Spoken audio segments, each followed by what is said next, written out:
T'es-tu déjà demandé si toutes les pratiques qui se font au nom de Dieu viennent vraiment de lui?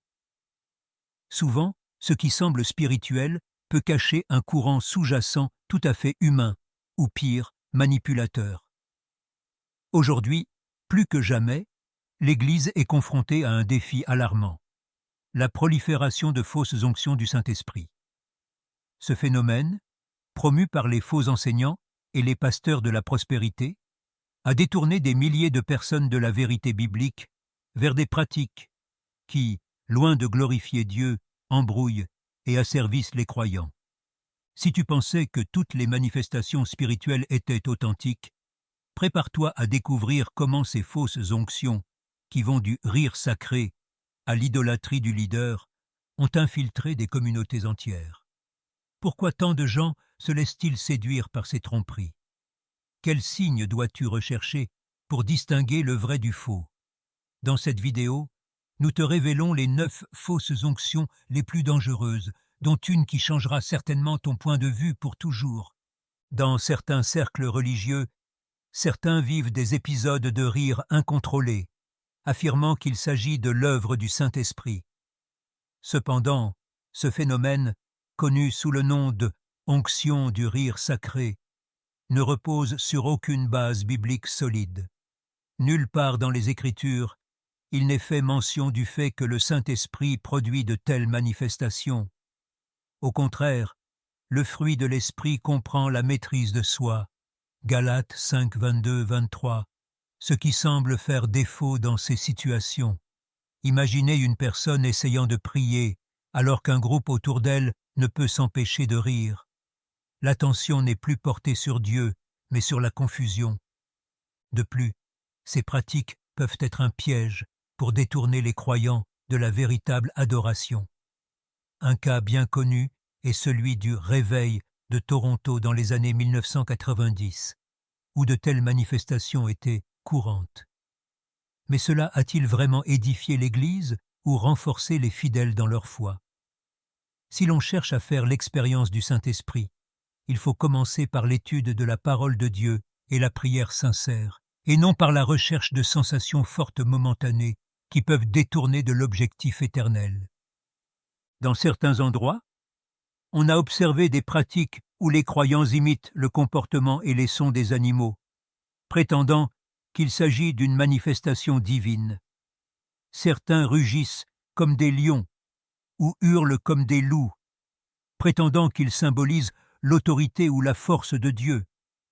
Cependant, cette pratique va à l'encontre de l'ordre et du décorum mentionné dans 1 Corinthiens 14, 40. Mais que tout se fasse avec décence et avec ordre. Un tel comportement, loin de glorifier Dieu, tend à susciter la perplexité et souvent la dérision chez ceux qui regardent de l'extérieur. La question cruciale qui se pose ici est la suivante. Quel est le but de ces démonstrations?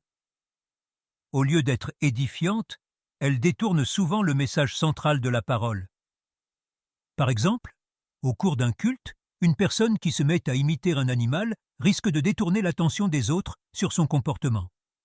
Si l'on souhaite refléter le caractère du Christ, on y parvient en faisant preuve d'amour, d'humilité et de service, et non en adoptant un comportement qui n'a pas de support biblique. La soi-disant onction de prospérité promet la richesse matérielle et une santé parfaite comme preuve de la bénédiction divine, à condition que les fidèles donnent généreusement. Ce message, promu par les pasteurs de la prospérité, contredit les enseignements de Jésus, qui a déclaré dans Matthieu 6, 19, 21 « Ne vous amassez pas des trésors sur la terre, car là où est votre trésor, là aussi sera votre cœur. » Bien qu'il soit important de donner, le fait de donner dans l'attente de récompenses matérielles transforme un acte de foi en une transaction commerciale. Un exemple fréquent est celui où les croyants sont exhortés à semer de l'argent pour la multiplication financière. Cependant, les véritables richesses sur lesquelles la Bible met l'accent sont spirituelles: la paix, la joie et une relation profonde avec Dieu. Au lieu de se concentrer sur l'accumulation de biens, les croyants sont encouragés à rechercher d'abord le royaume de Dieu et sa justice, Matthieu 6,33. Cette priorité mène à une vie plus épanouie, loin du piège des fausses onctions du Saint-Esprit qui offrent des richesses terrestres comme preuve de la foi. L'idée de recevoir un pouvoir surnaturel par le toucher d'un chef spirituel a gagné en popularité dans certains milieux. Il est courant de voir des personnes tomber au sol après avoir été touchées, ce que beaucoup interprètent comme une effusion de l'onction du Saint-Esprit. Cependant, cette pratique n'est pas clairement étayée par la Bible. Bien que les Écritures relatent des moments où la puissance de Dieu s'est manifestée physiquement, elle n'est jamais décrite comme quelque chose à rechercher activement, et encore moins comme un spectacle. Ce phénomène, souvent manipulé sur le plan émotionnel, peut conduire à une dépendance à l'égard de faux enseignants, plutôt que de favoriser une relation directe avec Dieu. Par exemple, il y a ceux qui parcourent de grandes distances pour être touchés par un leader charismatique, croyant qu'un tel contact physique apportera la guérison ou la bénédiction. Au lieu de s'en remettre aux hommes, les croyants devraient se rappeler que l'accès à la puissance de Dieu passe par la prière et une foi authentique, comme l'enseignent les Écritures, Jacques 5,16. Si tu es arrivé jusqu'ici, c'est parce que tu cherches la vérité et que tu souhaites discerner le vrai du faux. C'est admirable. Nous voulons continuer à marcher avec toi sur ce chemin de l'apprentissage. Si cette vidéo t'aide, prends une seconde pour l'aimer. De cette façon, tu soutiens non seulement ce contenu, mais tu aides aussi plus de gens à découvrir ces vérités.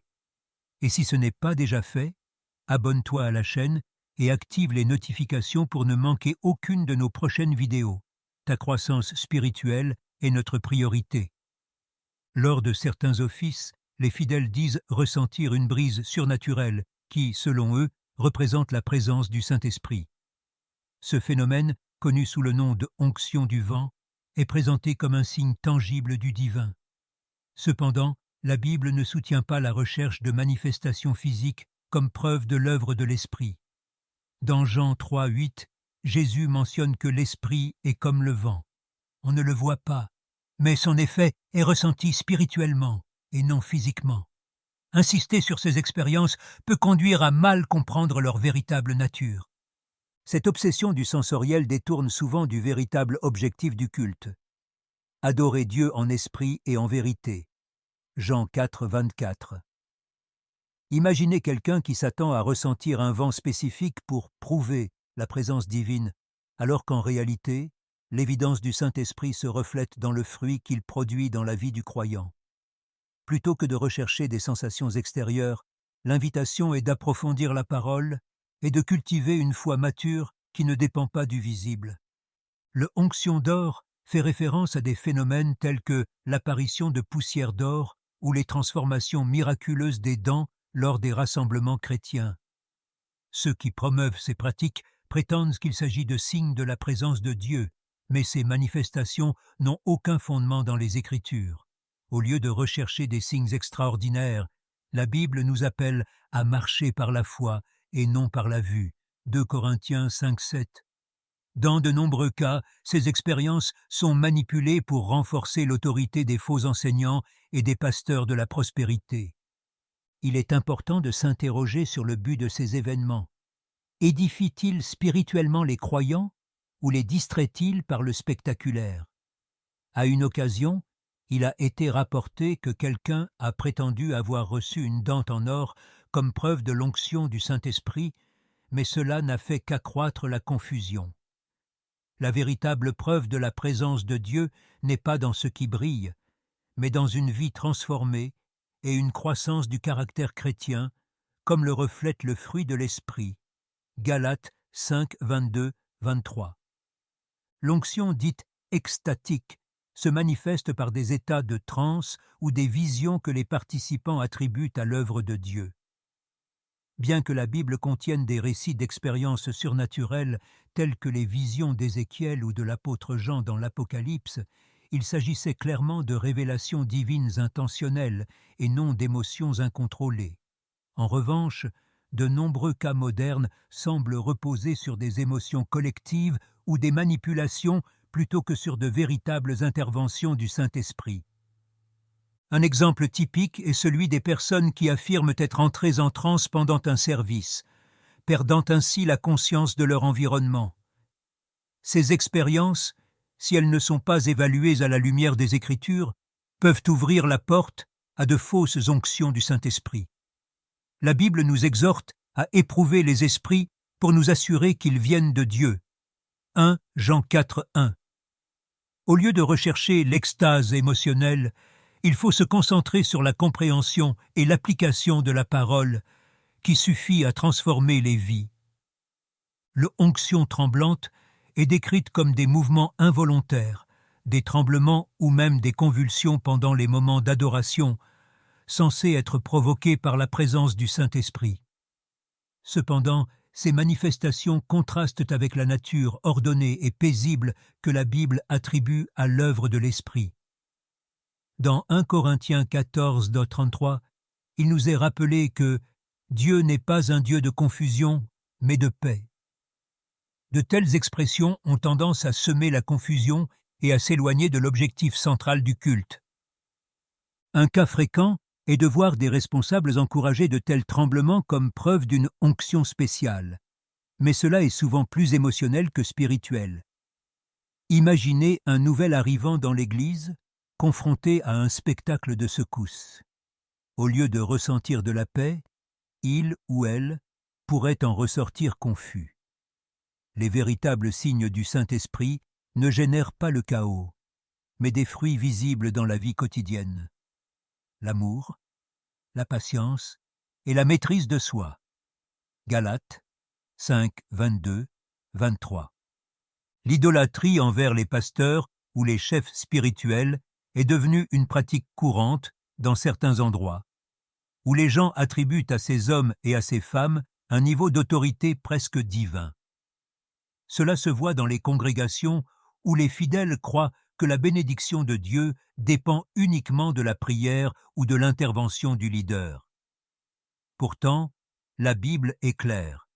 Seul Jésus-Christ est le médiateur entre Dieu et les hommes. 1 Timothée 2,5.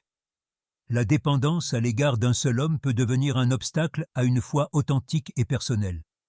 Un exemple troublant est celui des croyants qui en viennent à imiter les moindres paroles ou gestes de leur pasteur, le considérant comme infaillible. Non seulement cela limite la liberté spirituelle, mais cela favorise une dépendance malsaine. Au lieu de placer leur confiance dans des leaders humains, les croyants devraient chercher leur force dans une relation directe avec Dieu. Rappelez-vous l'exemple de Paul, qui a exhorté ses disciples à ne l'imiter que comme il imitait le Christ. 1 Corinthiens 11, 1. Après avoir exploré ces 9 fausses onctions du Saint-Esprit, une question inévitable se pose. Dans quelle mesure ce que nous avons accepté comme spirituel reflète-t-il vraiment la vérité de Dieu? Il est temps d'évaluer honnêtement et hardiment nos pratiques et nos croyances. Cherchons-nous des signes extérieurs ou laissons-nous la parole de Dieu nous guider? N'oublie pas que la véritable onction n'a pas besoin d'être montrée, car sa preuve se trouve dans une vie transformée par l'amour et la grâce du Christ.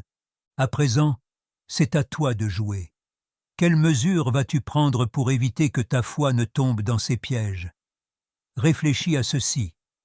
Le changement commence par des décisions petites mais fermes.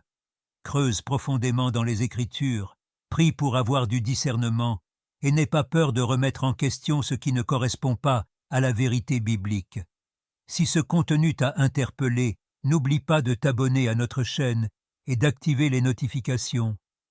Nous continuerons à parler de sujets comme celui-ci pour t'aider à grandir dans la foi et la sagesse.